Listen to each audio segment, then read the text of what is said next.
Hey guys, it's your boy, Ballface8020, back again with another great movie review.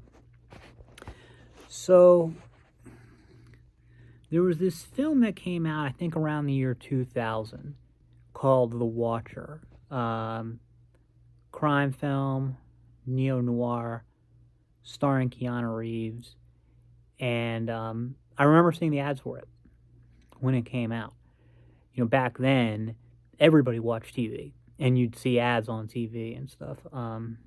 Actually, there was this one kid in my high school who I knew whose family didn't have a TV, but they were a little different. But everybody watched TV, so you see ads for stuff. I mean, you'd see stuff in, I was never a film guy, so I didn't have any particular interest in seeing it.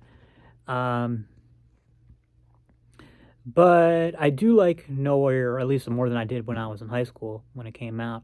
And I'd thought about this film for a while. I'd never gotten around to watching it. I'm not sure what made me want to watch it tonight. If I had seen something with Keanu Reeves and thought of it, or what. But I don't know, it just popped into my mind. So I was like, oh, hey, I wonder if maybe I should go see that movie. And yeah, so I watched it, and I did like it. It was interesting. What I like about film is, less the story per se. The story, obviously a good story is important and stuff like that. The story, all that stuff's really important. I'm not denying that. But for me, like at this stage of my life, what I like about film is getting like absorbed in that world, especially, like for me, I mean, like the world as it was when I was young, a world that doesn't exist anymore. And if you see this movie, you'll really see what I mean. And this is not to say that the world was a great place when I was young. It wasn't. That's definitely not the point. In fact, if anything, the film tries to make that point.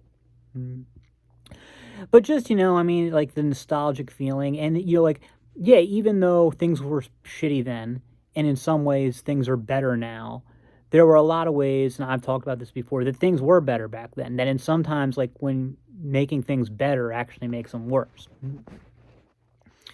And, it's just like, it's weird to see a film to really, like I said, get back into a time where, yeah, the internet existed in the year 2000, but it wasn't the internet of today. It wasn't even like the Wild West internet of the early aughts. It was like this kind of like appendage to culture. It wasn't a big thing. It was mostly for nerds, and don't get me wrong. And I was somebody who was very heavily into the internet compared to most people back then. But most people were like, the internet wasn't a part of their life at all. And then smartphones didn't exist. Smartphones wouldn't be around for like another 11 years. So you didn't have people taking videos everywhere. And both of those things are really important because the story wouldn't have worked without it. Now, I'm not sure how successful the film was, but when you just see the you can just, like, if you don't want to see the film, you can just go and watch the trailer for it. And I remember even at the time thinking, like, not that film looks bad, but it looks very cliche. And yeah, if we're going to describe the film The Watcher in one word, it's cliche.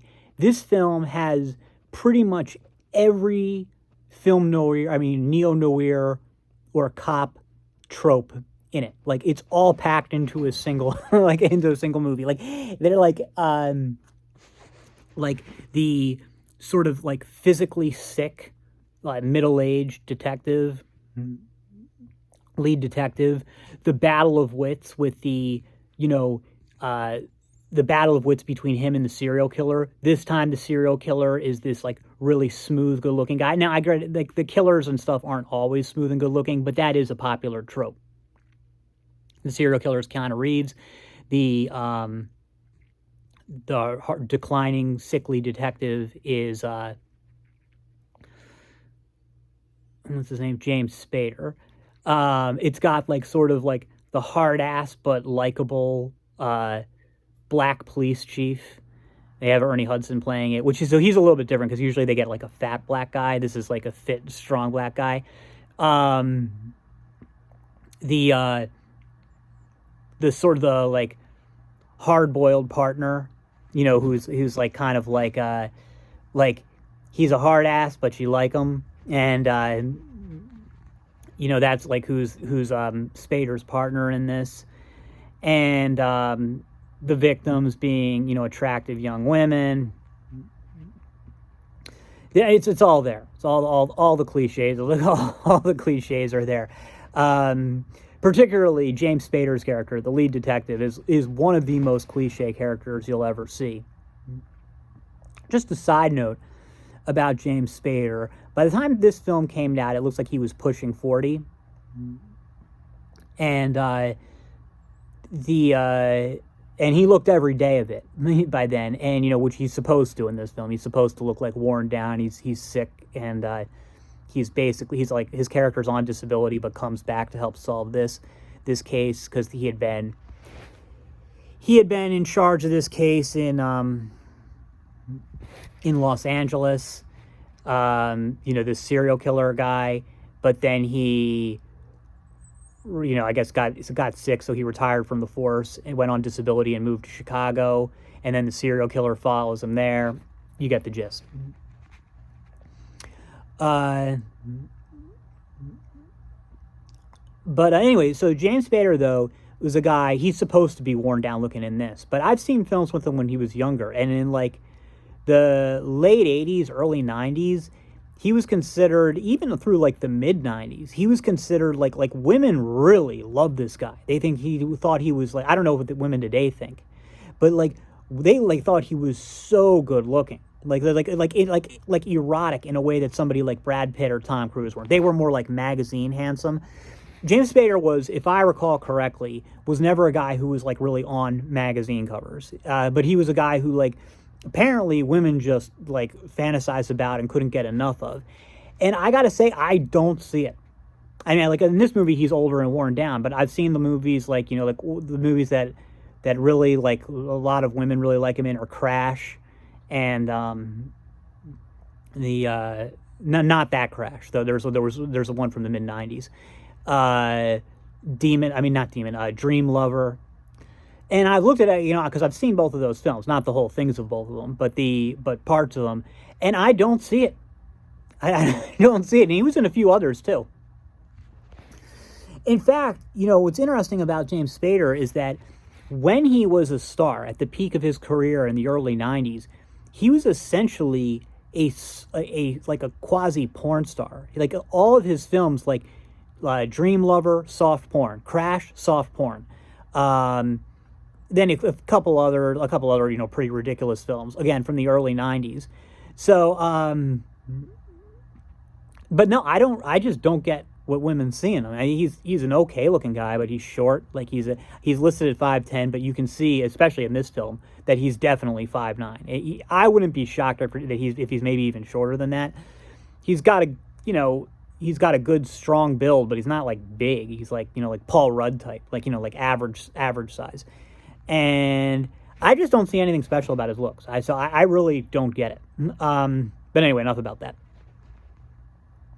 I will say really quick about the casting. Got like I don't know if you can call it an ensemble cast, but it has a lot. Ernie Hudson plays the black police chief. James Spader, who I've mentioned, Keanu Reeves, and then Marissa Tomei as his psychiatrist. What's his name? Not Keanu Reeves' psychiatrist, no. As James Spader's the detective psychiatrist. Yeah. So, but anyway, like, so the idea is this guy, the killer, Keanu Reeves, he kills young women. But before that, he watches them for weeks, documents their routines. He himself has a great understanding of police procedure, and so they never get. He gets them, and then the police know it's them, and he taunts the police, stuff like that.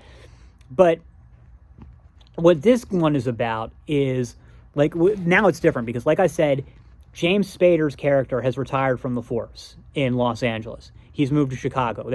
He moved 3 years ago. Physically, he is a wreck. Mentally, he's not much better. But then he gets one day he gets a picture of some girl who he doesn't know, although he finds out later it's actually his downstairs neighbor. A few days later, she turns up dead, and that's so he realizes right away that, oh, it's this guy is back for more. And then one day he wakes up to the phone ringing, and it's that guy saying, it's Keanu Reeves saying, "Okay, I'm back. I'm back. Let's let's do this again. I never was able to connect with your replacement, so we'll do it again here in Chicago. Except this time it'll be different. This time what I'm going to do is I'm going to mail you a picture of the girl in advance, and you've got until 9:00 p.m. to save her." Because he always kills the victims at 9:00 p.m. And you really have to, what I was kind of watching this, kind of rolling my eyes, and this, because it's just okay, yeah, I know we don't have cell phones and shit everywhere, but this is ridiculous. If there was a prolific serial killer, who'd done something like this would be blasted all over the news because that's what they do, is they get this picture of the first girl, they do go to the media, but people don't really start paying attention to it until they get home from work, and they that her face is only up on the screen for a few seconds before the police, before the media, before they move on to the next story, and it's just retarded. Let's if this actually happened, you have this prolific serial killer who in Los Angeles who nobody's ever seen is chasing it. That would be a huge news story in and of itself if he's contacted that detective. But now he's actually sent a picture of the next victim. That would be news all over, even if the girl was a loner. And, this is a young, attractive white girl, 24 years old, they said. This, I'm talking about the first one. There's not too much of a chance that she's going to be that much of a loner. And one other thing. This first victim, the first victim in the movie, or the first victim that he goes ahead of time with, the short blonde hair girl with short blonde hair. She is a new worker at a 24-hour photo processing place. Her apartment, and that's the crazy thing about all these movies, their apartments are they've got walk-in closets. They look like they have more than one bedroom.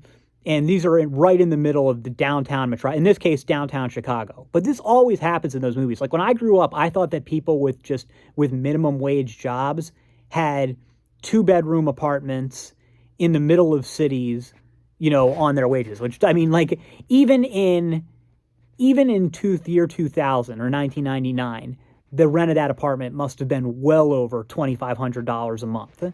And that job was paying at most $10 an hour. So no, that's not going to happen. So, but the thing is, what I'm trying to get at is that all of these kind of retarded things take me out of the movie, because I tend to take things very literally and stuff, and I don't like them. But when you start to realize that, film, especially certain genres of film like neo-noir, are not meant to be taken literally. You can take them literally when you're a kid and you don't understand how the world works. I'm talking about 12 or under. You don't understand how the world works. When you get older, you realize it's not about that. It's the unrealism is kind of part of the story. It's not supposed to be realistic. The thing. And now I admit that I don't really like that. But I get it, because you have to make it work for the story. So I mean, I don't mind a little bit of artistic license, but I don't like a lot of it. However, I don't think it's fair for me to say, which is how I would normally have thought. It's just well, this is just too stupid for me to follow. It's this the whole idea is just too ridiculous. It's no, you're supposed to suspend disbelief. That's one of my problems with superhero movies. Is there's so many things that don't make sense. Where do the bad guys hire their goons, and where are their lairs? Why do they pay rent on those lairs? How do they build them? How do they get their secret weapons and stuff? And those are the kind of things you don't think about when you're a kid. And the thing is, you're not supposed to think about them. You're supposed to be able to like know that like that's like this. It's not our world. You know, this stuff isn't happening in our world. You know, it's maybe making a commentary on our world. It's in a world with similarities to it, but it's not our world. And it's not easy for me. It's not the way my mind works. But okay, you know, you don't have to go into like you don't have to be like overly critical about it because it's not supposed to be realistic. But anyway, the thing is, though, but in its unrealism and its storytelling, it really is trying to make a commentary on how disconnected we are as a society. Now, this was made in the year 2000, and so, I mean, I think we're even more disconnected now. The difference is you wouldn't be able to make the movie take place now because of, again, smartphones everywhere. It just wouldn't work. But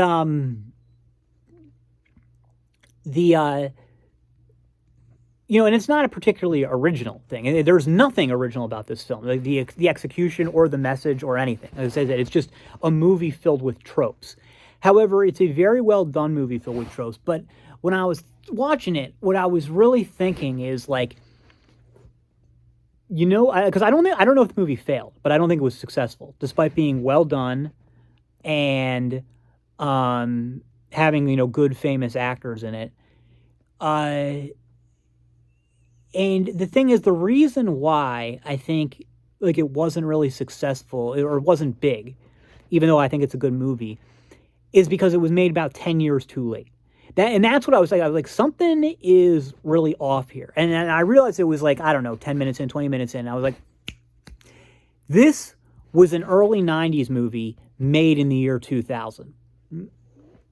And, you know, whereas there's another film that wasn't really appreciated at the time, but has a cult following since. I'm not saying this one does have a cult following, called The Ninth Gate, which is really good, and which, but it very much fits in its time. And whereas this one was behind its time. You know, you hear about movies that are ahead of their time. This was a movie that was behind its time. This was the kind of movie, even had James Spader in it, that would have been a huge hit, I think, if it had been released in 1992. People would have loved it. My parents probably would have gone to see it. And the year 2000, it was just too late. So we had just kind of the tropes I talked about were no longer really popular anymore. Like, I mean, like the last film to have that kind of stuff would have been Seven, and you know, it had just, yeah, like its time had, you know, passed, you know, its time had passed it by. But again, even the message is cliche. You know, it's all about like the disconnection of society, how we don't see each other. We're all siloed into our bubbles. We don't really care about each other. There's invisible people everywhere. All true, would have been a much newer message. Would have been cliche then too. It would have been a much newer message in 1992. So I think that was the problem. So at the end of the day, what you get is a ridiculously cliche movie. Like a ridiculously cliche, but well-made movie. And, you know, if you don't take it too seriously, it's an enjoyable watch. Would I recommend it? If you like film noir, yes. If you don't, or I'm sorry, neo-noir, I'm sorry, because, you know, film noir, I like film noir too, but this is neo-noir. If you like that, yes, I would recommend it. If you like being taken back, you know, to the pre-smartphone era, or even the really the pre-internet era, then yes, those would be good reasons to watch it. If you really like Keanu Reeves or really like James Spader, yeah, those would be great reasons to watch it.